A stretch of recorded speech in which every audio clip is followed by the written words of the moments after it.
Today in this video we'll talk about the hip bone. Okay, you can see here this is a hip bone, and hip bone is a large irregular innumerate type of bone, and this hip bone is formed by three different part of bone. Okay, this large upper flank part of this bone is called ilium, then this anterior inferior portion of this hip bone is called pubis, and this posterior inferior portion, thick portion of the hip bone is called the ischium. Okay, along with this you can see here this three part of this hip bone unite at the level of the hollow cup shape part. This part is called the acetabulum. Okay, and this acetabulum articulate with this with the head of the femur and form the hip joint.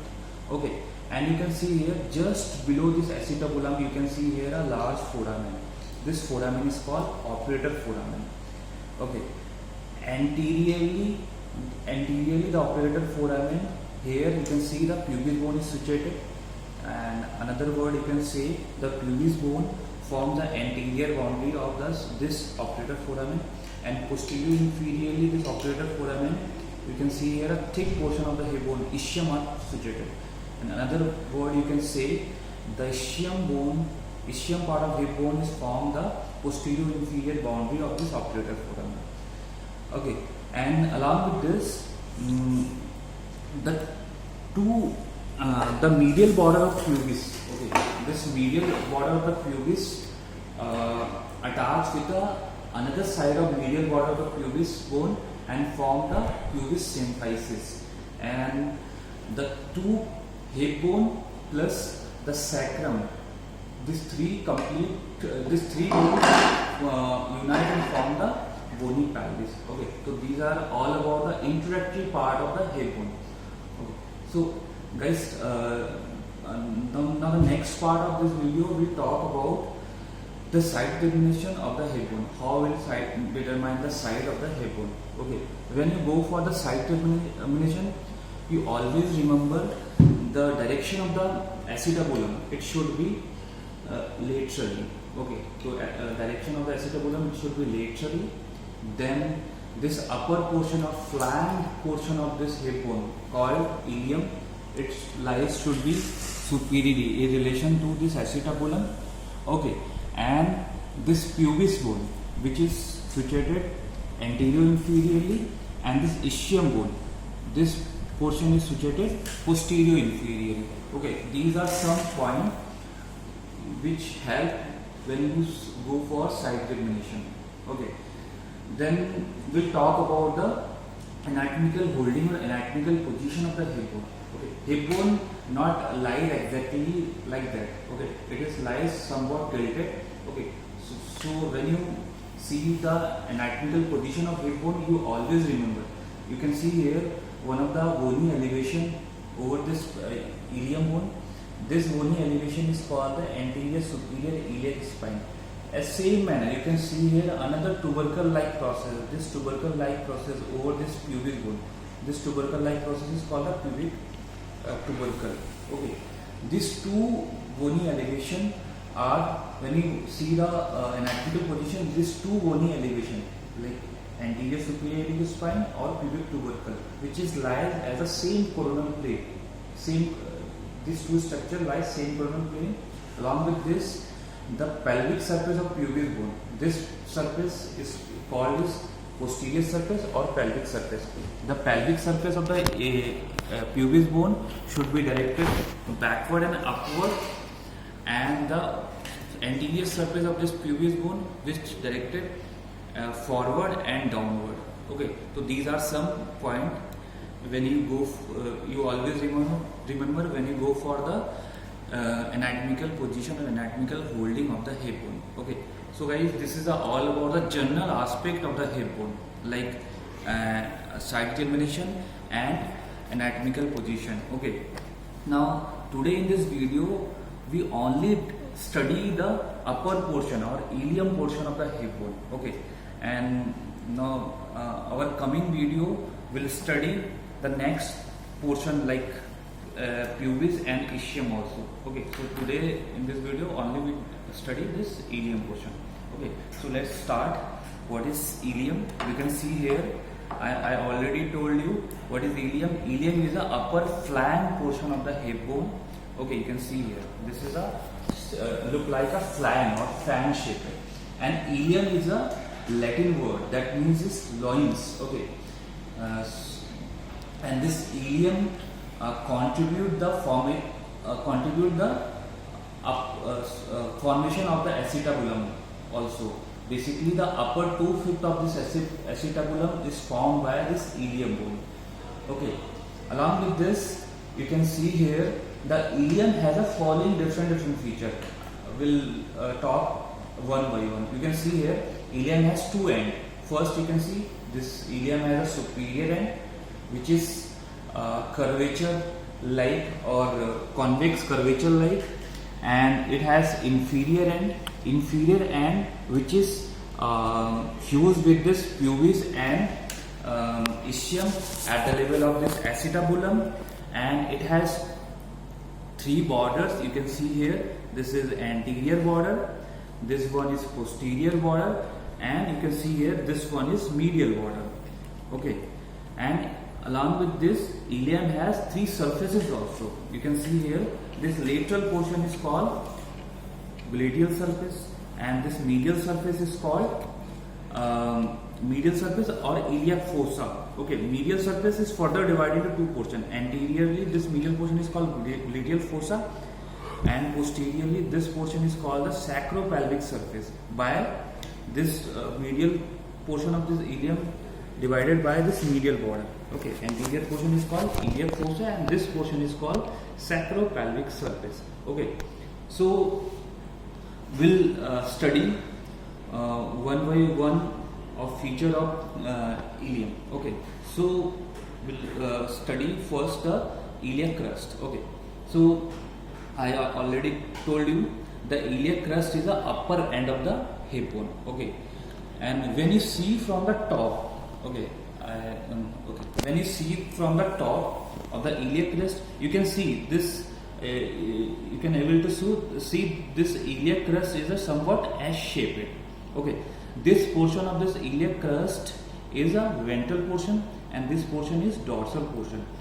When you see the dorsal ventral of this iliac crust, you can see here the laterally the ventral portion of the iliac crest is convex and medially it is concave. And when you see the dorsal portion, laterally the dorsal portion is concave and medially it is convex. Okay, so this is about a curvature of the iliac crest. When you see for the morphological division of the iliac crust, so morphologically iliac crest is divided into two portions. One is ventral portion and one is dorsal portion. Okay, this portion is called ventral portion and this portion is called dorsal portion. Okay, and again the ventral portion of this ventral portion occupied more area. So ventral portion is called the ventral 2/3 and dorsal portion is called dorsal 1/3. Okay, and again the ventral 2/3 portion is divided into another two area. You can see here this portion is called the highest point of the iliac crest. Ventrally the ventral portion is divided into two areas, anterior to this highest point and posterior to this highest point. Okay, and along with this ventral portion is also divided into three different lips. Okay, here you can see this lip is called the outer lip. This portion is called the inner lip of the ventral portion of the iliac crest, and this portion is called the intermediate area. Okay, you can see here on the outer lip of this ventral portion of the iliac crest, here a bony elevation is present. This bony elevation is called the tubercle of the iliac crest. Okay, now we'll talk about the dorsal portion. Dorsal portion is occupied less number of the area of iliac crest. That's why this dorsal area is called the dorsal 1/3 area. And this dorsal 1/3 area divided into two slopes. Okay, from this medially, here we have a medial slope. From laterally, here we have a lateral slope. This two slopes is separated by a midline, ridge.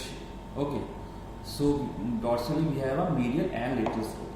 Okay, now we'll talk about along with this, the anterior limit of this iliac crest, this limit is called anterior superior iliac spine. In the same manner, we have a posterior limit also. This posterior limit of this iliac crest is called posterior superior iliac spine. Right. Now this is all about the upper end. Now when we talk the lower end which fuse with this ischium and pubis at the level of this acetabulum, and this lower end participate the formation of the upper 2/3 of the acetabulum also. Okay, then we'll talk about the borders of the hip bone. Okay, so ilium of the hip bone. So ilium of the hip bone has three borders.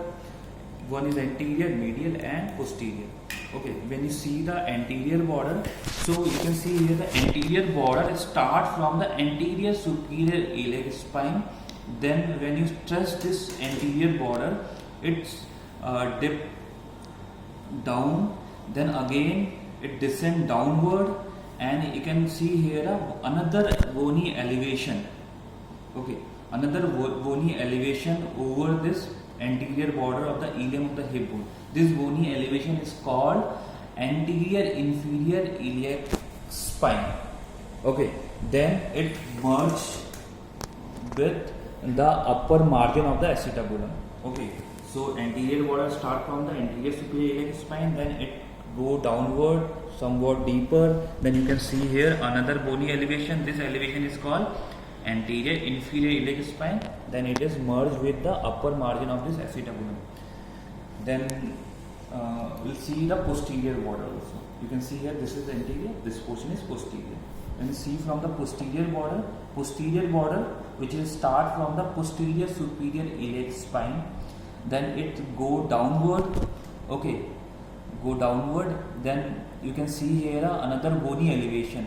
Okay, this bony elevation is called posterior inferior iliac spine. Here we have a posterior superior iliac spine, and this bony elevation is called posterior inferior iliac spine.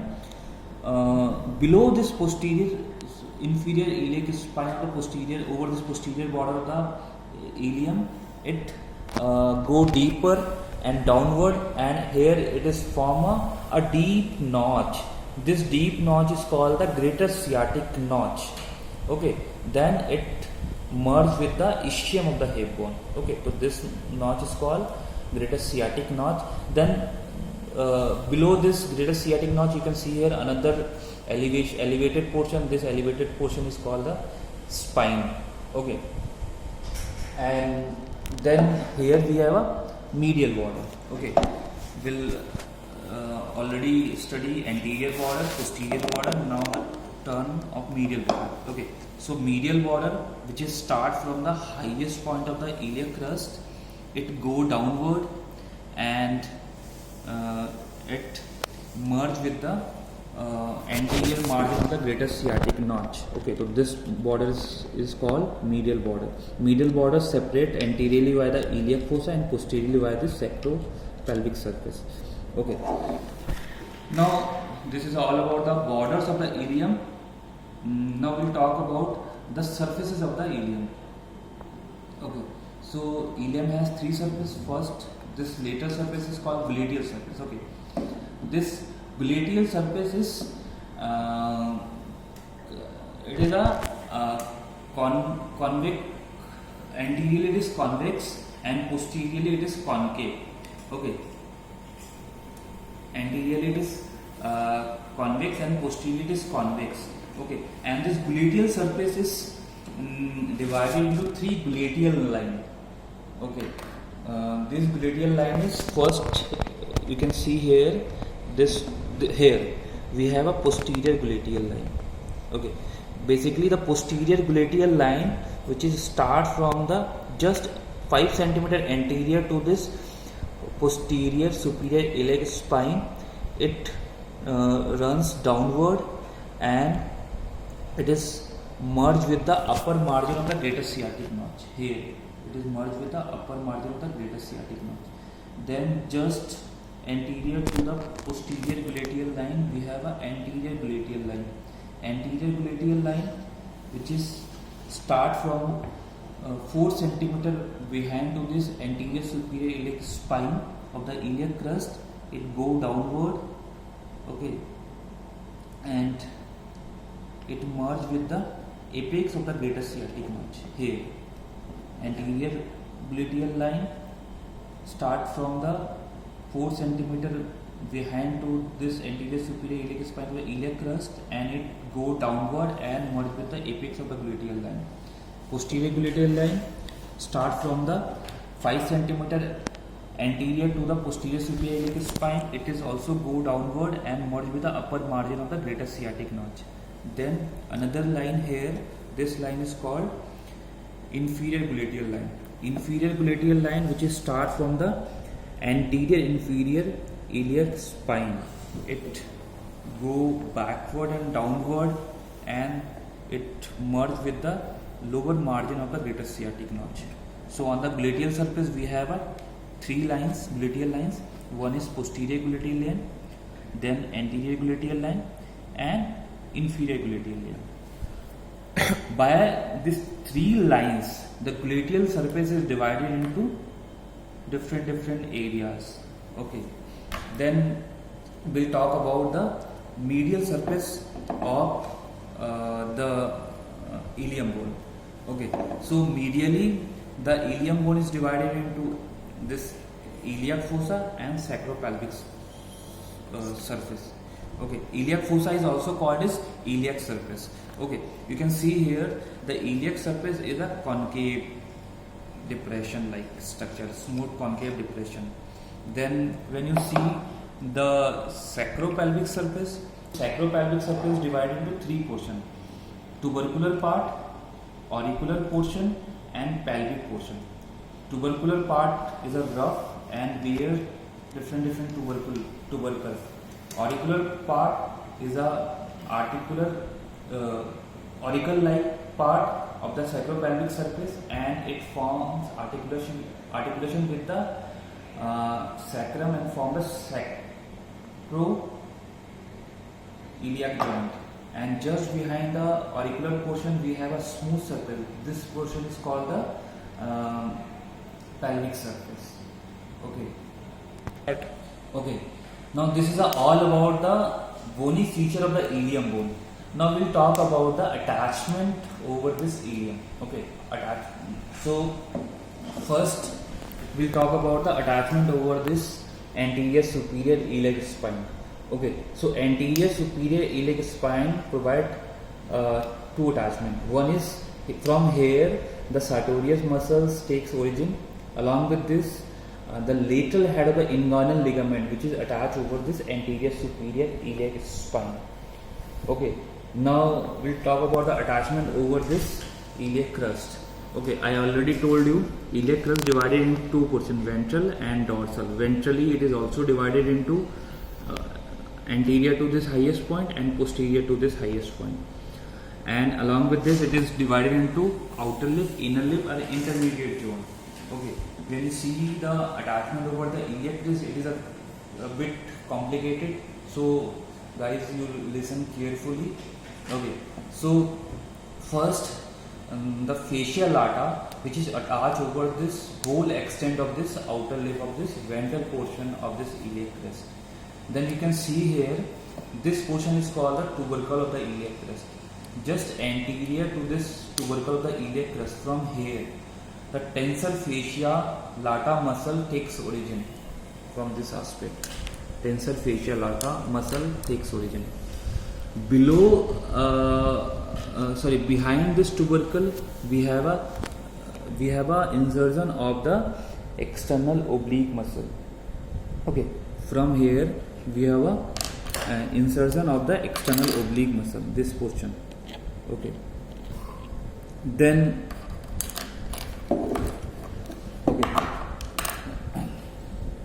Then from the outer lip, behind this highest point, this portion from here the latissimus dorsi takes origin. Okay, so when you see the attachment over the outer lip, anterior portion of the tubercle of the iliac crest, which is provided the origin of the tensor fasciae lata muscle. Just behind this tubercle of the iliac crest, this portion is provide insertion of the external oblique muscle, and below this is the highest point of the iliac crest. Behind the iliac highest point of the iliac crest, the outer lip, which provide origin of the latissimus dorsi muscle. Origin of the latissimus dorsi muscle. So this is the attachment over the outer lip of ventral surface. Okay. Then the intermediate zone of this ventral surface, which provide attachment of the internal oblique muscle. Okay. From here the internal oblique muscle takes origin. Then we'll talk about the attachment over the inner lip of this ventral surface of the iliac crest. Okay. First, when you see the inner lip, the transverse abdominis muscle, which is takes origin from this anterior 2/3 portion of the inner lip of the iliac crest, and behind the highest point of ventral portion, the inner lip, which is provide the attachment of the quadratus lumborum muscle. From here we have a origin of the quadratus lumborum muscle. Okay, so this is the attachment provide the anterior 2/3 of the iliac crest. Now we'll talk about the attachment which is provided a dorsal segment or dorsal 1/3 of the iliac crest. Okay, so dorsally iliac crest divided into medial slope and lateral slope. Okay, this medial slope, which is provide attachment of the erector spinae muscle, and this lateral slope, which is provide attachment of the some fiber of the gluteus maximus muscle. Okay, so this is attachment of the iliac crest. We'll talk about the attachment over the gluteal surface of the ilium bone. Okay. First, when you see the gluteal surface divided into different portion by this gluteal line. Okay, so gluteal maximus muscle, which is takes origin from the behind this posterior gluteal line, this portion which provide the origin of the gluteus maximus muscle. Okay, then in between the anterior gluteal line and posterior gluteal line, this portion which provide attachment of the gluteus medius muscle. Then in between this inferior gluteal line and anterior gluteal line, this portion which is provide attachment of the origin of the gluteus minimus. Okay, so this is the attachment over the gluteal surface. Now, just below this inferior gluteal line, you can see here, just superior to this acetabulum, this portion which is provide attachment of the reflected head of the rectus femoris. From here, reflected head of the rectus femoris muscle takes origin. Okay, now this lateral margin of this acetabulum, which provide attachment of the capsular ligament. Okay, and you can see here we have a anterior inferior iliac spine. Okay, from this anterior inferior iliac spine, this portion from the upper rub portion, which gives origin of, from here the straight head of the rectus femoris muscles takes origin, and this lower portion of this spine which provide attachment to the iliofemoral ligament. So when you see the attachment over this anterior inferior, upper portion which provide attachment of the straight of the rectus femoris, same manner the reflected head takes origin from the upper margin of this acetabulum. Okay, and this lower rub portion, which this area is provide attachment of the iliofemoral ligament. Okay, then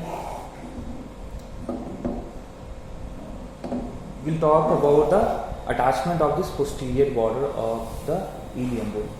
Okay, first you can see the sacrotuberous ligament, which is attached over the upper margin of this greater sciatic notch, just below the posterior inferior iliac spine.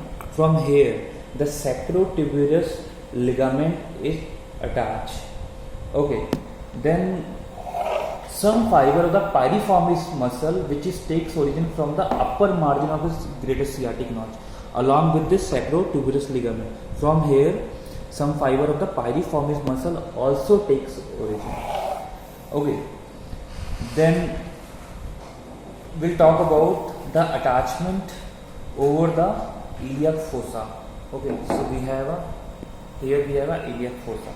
So this iliac fossa gives origin to the iliacus muscle. From here, the iliacus muscle takes origin. Okay, and iliac tuberosity, you can see here, iliac tuberosity, which from the sacropelvic surface we have here the tubercular part, then auricular part and pelvic part. Okay, so from this iliac tuberosity, from interosseous sacroiliac ligament in the greater interosseous sacroiliac ligament is attached over here. Then this dorsal sacroiliac ligament, which is attached over this posterior part. Okay, from here the dorsosacroiliac ligament is attached, and from the superior portion, from here the iliolumbar ligament is attached. Okay, now basically this auricular part of this sacropelvic surface, which articulate with the sacrum and form the sacroiliac joint. Okay, from the ventral surface of the auricular surface of this sacropelvic surface, which provide attachment of the ventrosacroiliac ligament. From here, ventrosacroiliac ligament is attached. Okay, and then you can see here. Now we'll talk about the attachment of the pelvic surface. Here we have a pelvic surface, right? So when you see the attachment of the pelvic surface, preauricular sulcus provide attached to the lower fiber of the ventral sacroiliac ligament. You can see here we have a preauricular sulcus. Okay, this portion which provide attachment of the ventral sacroiliac ligament. Okay, then the part of the pelvic surface lateral to the preauricular sulcus, which provide attachment of the piriformis muscle. Here, from here, some of the piriformis muscle attach, and the rest part of the pelvic surface which provide the obturator internus muscle. Here, this whole part is called pelvic surface, right? This preauricular part which provide attachment of the ventral sacroiliac ligament. From here, some fiber of the piriformis muscle attach, and this portion is provide attachment of the obturator internus muscle. Okay, now this is all about the bony feature and muscle attachment of the ilium. I hope you all are understood the topic. Okay.